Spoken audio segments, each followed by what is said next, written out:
Saya perintahkan daratkan pasukan mendarat.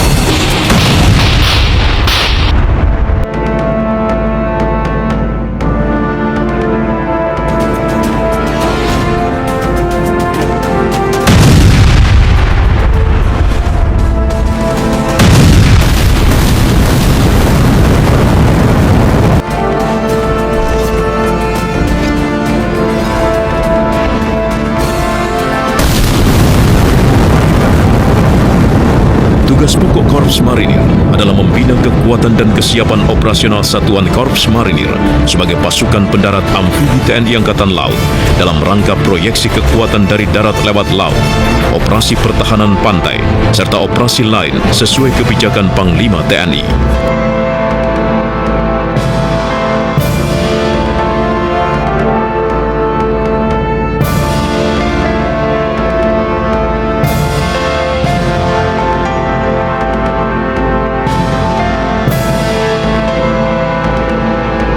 Presiden Republik Indonesia, saya perintahkan daratkan pasukan mendarat.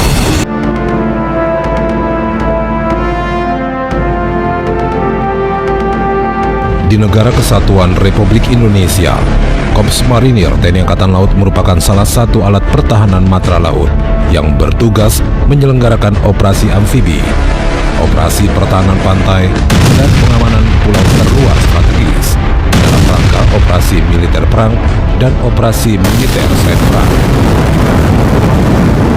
Tugas pokok Korps Marinir adalah membina kekuatan dan kesiapan operasional Satuan Korps Marinir sebagai pasukan pendarat amfibi TNI Angkatan Laut dalam rangka proyeksi kekuatan dari darat lewat laut, operasi pertahanan pantai, serta operasi lain sesuai kebijakan Panglima TNI. Korps Marinir juga mampu melaksanakan operasi militer selain perang atau OMSB. Susunan organisasi Korps Marinir terdiri dari Komandan Korps Marinir sebagai unsur pimpinan, sedangkan pembantu pimpinan Kepala Staf dibantu staf umum yang terdiri dari staf intelijen, staf operasi, staf personel, staf logistik, dan staf perencanaan.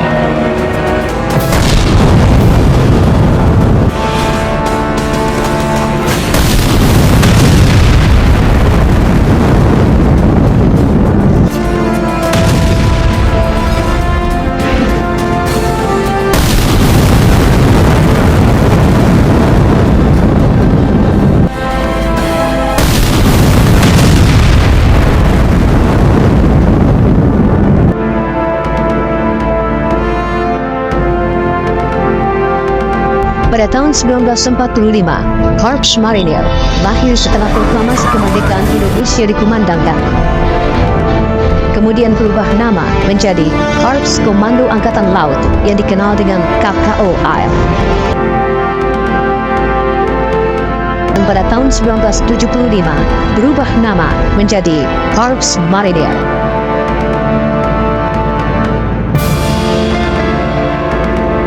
Korps Marinir lahir dan terbentuk seiring dengan berdirinya Negara Kesatuan Republik Indonesia, tepatnya pada 15 November 1945. Mereka lahir dari riak-riak perjuangan, berawal dari satuan besar yang berintikan prajurit-prajurit laut terbaik yang lahir di Tegal.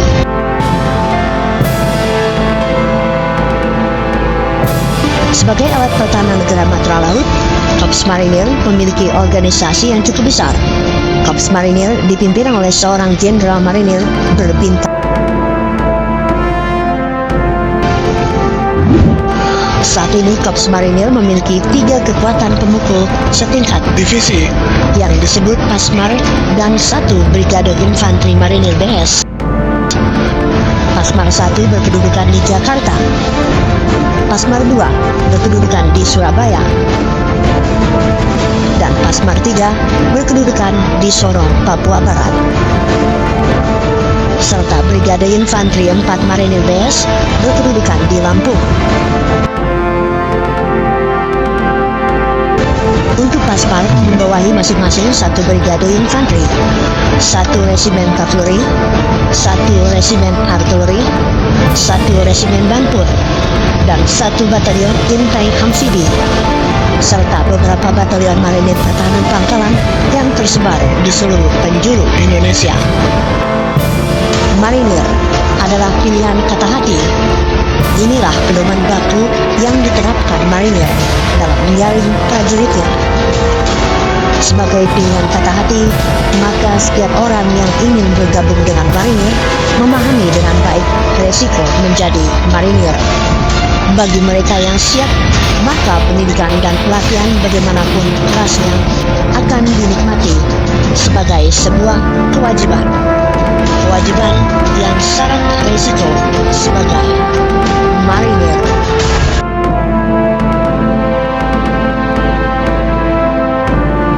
Tamtama Marinir direkrut melalui pendidikan calon Tamtama Marinir. Sedangkan Bintara Marinir direkrut melalui pendidikan calon Bintara Marinir. Untuk perwira Marinir direkrut melalui Akademi Angkatan Laut jurusan Marinir untuk para lulusan sekolah lanjutan atas. Dan pendidikan pembentukan perwira untuk para bintara marinir yang terbaik, serta pendidikan perwira karier yang direkrut dari para sarjana sesuai bidang yang dibutuhkan. Untuk memenuhi kualifikasi sebagai marinir, mereka harus menempuh pendidikan khusus marinir yang disebut pendidikan komando marinir. Melalui pendidikan komando inilah mereka dididik, dilatih, dan dikemplek untuk menjadi benar-benar seorang marinir.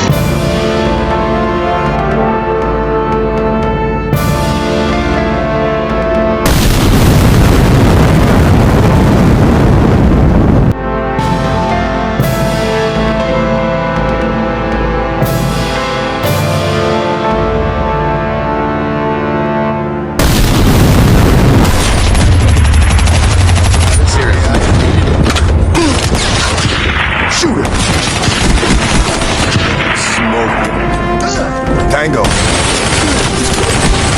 Smoke.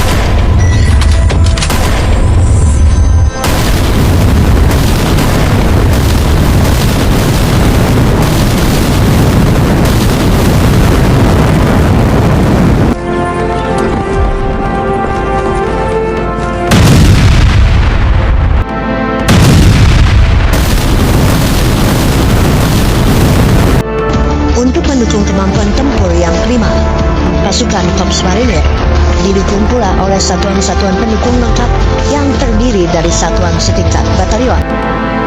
Adalah Detasmen Jala Mangkara. Sebagai pasukan elit, Detasmen Jala Mangkara mempunyai mobilitas, kecepatan, pendadakan, serta tingkat kesiapan operasional yang signifikan. Dengan kemampuan tersebut, Detasmen Jala Mangkara mampu dioperasikan dalam operasi khusus yang tidak dapat dilakukan lewat operasi lintas lengkung atau lintas darat.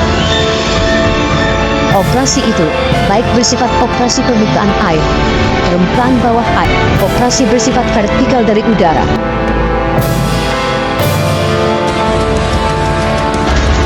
Pada hakikatnya, setiap prajurit marinir adalah prajurit infanteri. Sebagai infanteri, mereka memiliki kemampuan sebagai prajurit pendarat amfibi, kemampuan melaksanakan operasi darat, dan kemampuan operasi lainnya. Saat ini, Korps Marinir memiliki 3 resimen bantuan tempur yang berkedudukan di bawah Pasmar, di mana masing-masing resimen didukung 1 batalion perbekalan dan peralatan, 1 batalion angkutan bermotor, 1 batalion kesehatan, 1 batalion komunikasi dan peperangan elektronika, 1 batalion zenit, dan 1 batalion polisi militer. Selain satuan-satuan tersebut, Korps Marinir pun memiliki satuan intai amfibi marinir di bawah kendali langsung Pasmar. Para prajurit satuan ini memiliki kemampuan melaksanakan tugas-tugas pengintaian amfibi, pengintaian darat, operasi tempur darat, maupun operasi khusus dalam mendukung satuan marinir lainnya. Saat ini, Korps Marinir memiliki 13 batalion infanteri di bawah komando 4 brigade infanteri yang tersebar di seluruh Indonesia. Sebagai pasukan pendarat, kavaleri marinir didukung kendaraan-kendaraan tempur amfibi yang mampu beroperasi di darat dan laut. Saat ini Korps Marinir memiliki 3 resimen kavaleri yang berkedudukan di bawah Pasmar, di mana masing-masing resimen didukung 1 batalion tank amfibi, 1 batalion kendaraan amfibi, dan 1 batalion kendaraan amfibi pengangkut artileri. Artileri Korps Marinir didukung oleh satuan-satuan artileri Medan dan pertahanan udara yang kuat.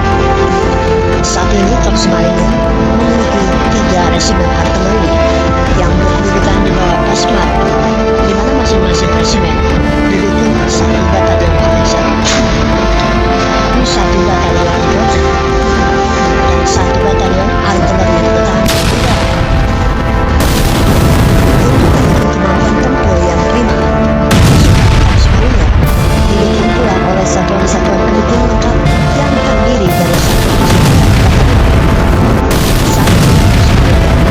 3 resimen bantuan yang berkedudukan di bawah Pasmar, di mana masing-masing resimen didukung 1 batalion penggerak dan perawatan, 1 batalion angkatan bermotor, 1 batalion kesehatan,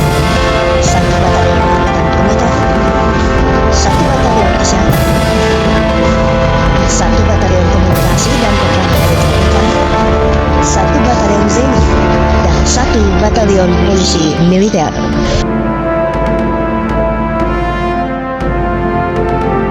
militer. Selain satuan-satuan tersebut, Korps Marinir pun memiliki satuan intai amfibi marinir di bawah kendali langsung Pasmar. Para prajurit satuan ini memiliki kemampuan melaksanakan tugas-tugas pengintaian amfibi, pengintaian darat, operasi tempur darat, maupun operasi khusus dalam mendukung satuan marinir lainnya.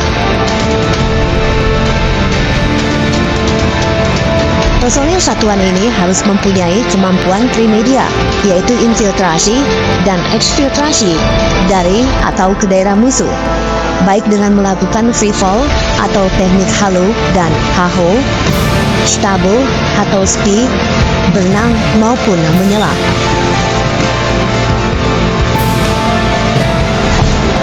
Selain pasukan khusus intai amfibi, Korps Marinir pun memiliki satuan khusus anti-teror yang dikenal dengan sebutan Detasemen Jala Mangkara atau Denjaka.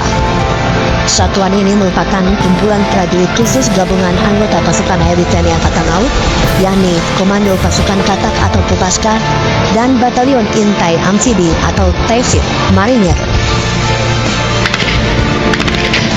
Selain satuan-satuan tempur, Korps Marinir juga didukung oleh satuan-satuan besar, yaitu Pangkalan Marinir Jakarta, Pangkalan Marinir Surabaya, dan Pangkalan Marinir Solo, 1 Komando Latih Korps Marinir, dan 1 Rumah Sakit Kelas 2. Pangkalan Korps Marinir bertugas memberikan dukungan dan pelayanan satuan, pemeliharaan alat utama, penyiapan perbekalan satuan operasi, pelayanan jasa konstruksi, dan penyiapan satuan konstruksi. Untuk mendukung kemampuan tempur yang prima, pasukan Korps Marinir didukung pula oleh satuan-satuan pendukung lengkap yang terdiri dari satuan setingkat batalion. Saat ini Korps Marinir memiliki 3 resimen bantuan tempur yang berkedudukan di bawah Pasmar, di mana masing-masing resimen didukung 1 batalion perbekalan dan peralatan,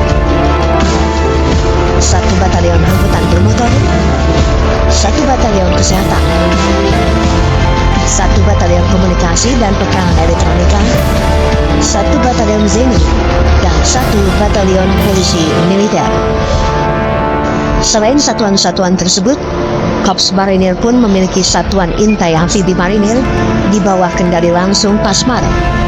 Para prajurit satuan ini memiliki kemampuan melaksanakan tugas-tugas pengintaian amfibi, pengintaian darat, operasi tempur darat, maupun operasi khusus dalam mendukung satuan marinir lainnya. Personil satuan ini harus mempunyai kemampuan trimedia, yaitu infiltrasi dan eksfiltrasi dari atau ke daerah musuh, baik dengan melakukan free fall atau teknik halo dan haho, stabo atau speed, berenang maupun menyelam.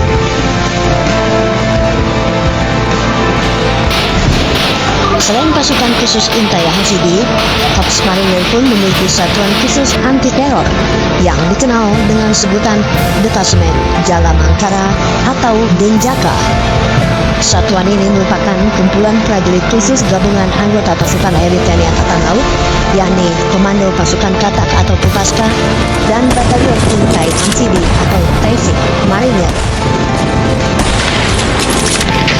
Selain satuan-satuan tempur, Korps Marinir juga merupakan satuan-satuan tempur tingkat pusat, yaitu Pangkalan Marinir Jakarta, Pangkalan Marinir Surabaya, dan Pangkalan Marinir Solo, satu Komando Latih Korps Marinir, dan satu Masadi Kelas 2. Pangkalan Korps Marinir bertugas memberikan dukungan dan pelayanan satuan, pemeliharaan alat utama, penyiapan perbekalan satuan operasi, pelayanan jasa konstruksi, perawatan personil, dan penyiapan satuan korps musik. Komando Latih Marinir bertugas melaksanakan pelatihan bagi satuan-satuan di jajaran Korps Marinir yang ada di seluruh Indonesia. Dalam rangka meningkatkan kesiapan dan kesiapsiagaan, Korps Marinir melakukan pembinaan personil dalam bentuk pembinaan latihan yang terukur, terencana, berjenjang, dan berkelanjutan untuk membentuk profil prajurit Marinir yang profesional. Latihan-latihan tersebut dimulai dari latihan fungsi hingga latihan gabungan TNI Angkatan Laut Armada Jaya maupun latihan gabungan saintik.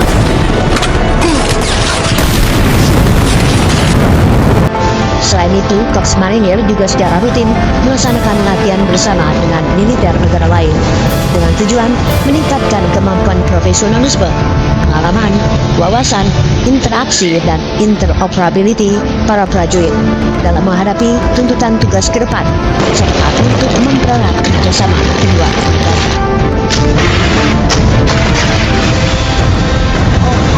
Latihan bersama dengan negara lain yang sering dilakukan prajurit Korps Marinir antara lain Rim of Pacific atau RIMPAC, Operation of World Readiness and Training atau TERA, Silent Irons, Marines Exchange atau MAREX, Balance Lantern Iron, dan lainnya.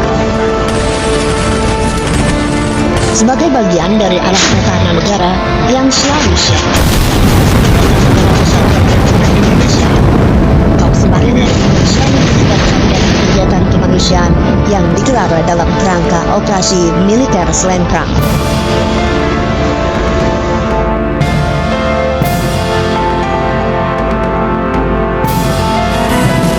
Dengan memiliki kesenjataan yang cukup lengkap, dengan dukungan personil besar dan alat utama sistem senjata yang kuat, Korps Marinir siap menjadi benteng pertahanan negara Kesatuan Republik Indonesia dan siap mempertahankan setiap jengkal tanah Indonesia. Prajurit Korps Marinir pun siap ditugaskan di mana saja dan kapan saja dibutuhkan oleh negara. Ini semua dilakukan untuk mewujudkan postur kekuatan marinir yang hebat dan profesional, serta menjadi kebanggaan bangsa dan negara Indonesia.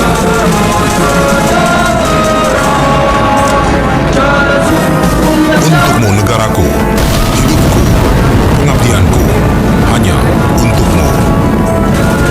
Jalesu, Bumi Amca, Jayamahe.